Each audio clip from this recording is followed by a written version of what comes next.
Welcome back to Braille's channel. Nagbabalik po tayong muli para sa isa na namang informative video na para po sa inyo.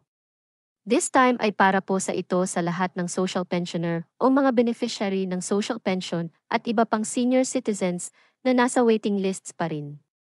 Kung isa po kayo sa nakaranas ng hindi tamang pagtrato, hindi tamang pension, hindi nakatanggap o natanggal sa listahan at iba pa, ay para sa iyo ang video po natin ngayon.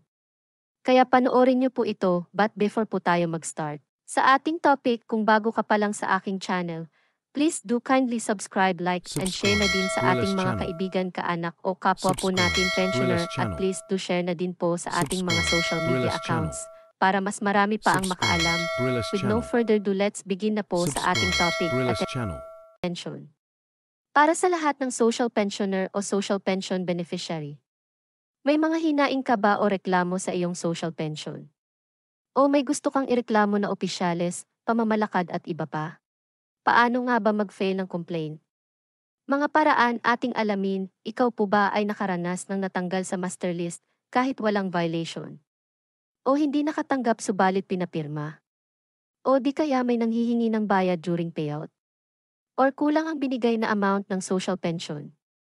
At iba pang actual na reklamo o complaints, kung sa tingin mo ay hindi makatarungan ang ginawa o na experiences nyo po, ay pwede po tayong mag-file ng complaint o reklamo para ito ay hindi na maulit muli sa ibang pensyon.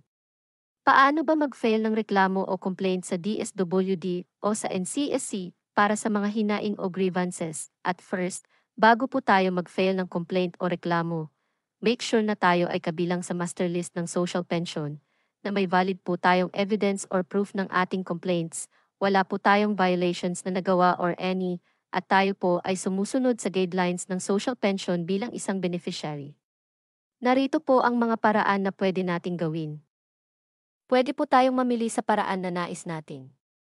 Una ay through phone call at any hotline of DSWDs, pangalawa ay through online complaint submission, pangatlo ay through walk-in at any DSWD nearest offices, at ang panghuli ay through direct complaint at 8888.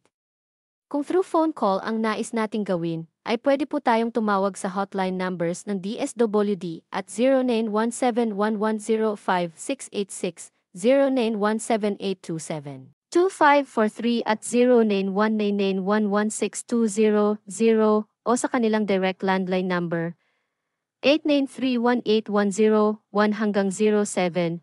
Tumawag po tayo during office hours para may sasagot po sa inyo. Pangalawa naman ay through online filing of complaint.